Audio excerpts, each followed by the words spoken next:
আজকে আমি সকাল সকাল রান্না করব হলো খিচুড়ি। প্রথমে নিয়েছি চাল, কালাই, আলু ওখানে দিয়ে রেখেছি পরিষ্কার করে।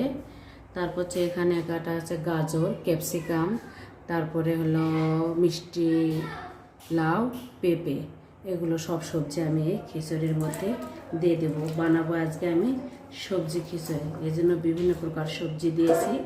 তার সাথে দিচ্ছি এই যে হলো এখন দিয়ে দেবো পেঁয়াজ, এই যে একটু পেঁয়াজ দেবো।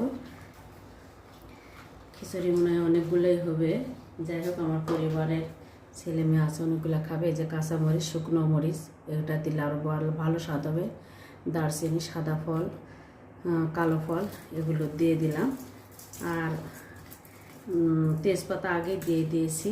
তারপরে একটুখানি হলুদ দেব, কালারটা সুন্দর আসবে। বেশি দেওয়া যাবে না, অল্প করে দেব। এই যে দিয়ে নিলাম। এখন পর্যাপ্ত স্বাদ মতো লবণ দেবো, যা যেরকমটা লবণ খায়। এই যে দিয়ে দিলাম।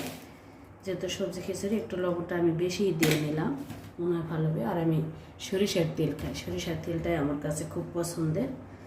তো আমি তেল দিয়ে দেব, এভাবে দেব, এভাবেও দেওয়া যায়। দিয়ে নিয়ে সুন্দর করে মেখে নেব খিচুড়িটা কেমন লাগে খেতে। যাই হোক এরকমই হবে, এটুকু যথেষ্ট। এখন আমি সুন্দর করে খিচুড়িটাকে মেখে নেব একেবারে সুন্দর করে। চাল, আলু, কালাই, সবজি যত যা দিলাম এভাবে সুন্দর করে মেখে নেব। মেখে নিয়ে সেখানে আমি পর্যাপ্ত যতটুকু পানি দেওয়া মেপে পানি দিয়ে খিচুড়ি রান্না করব। তারপর কেমন দেখা যায় খিচুড়ি রান্না করার পর আপনাদেরকে আমি আরেকটা ছোট ভিডিও দেব, শুধু এক নজর দেখার জন্য। আর এটা পুরোটাই মাখা থেকে তৈরি করা থেকে শুরু করে মাখা পর্যন্ত আমি আপনাদেরকে দেখাচ্ছি। এভাবে সুন্দর করে মাখিয়ে নেব। যত মাখবো তত তেলটা সুন্দর হয়ে চালের সাথে কালাইয়ের সাথে মিশে যাবে এবং খেতেও খুব সুস্বাদু লাগবে। আপনারা এভাবে খিচুড়ি আমার মতো করে রান্না করে খেতে পারেন। জানি না কেমন লাগবে, তবে সুস্বাদু করারই চেষ্টায় আছে।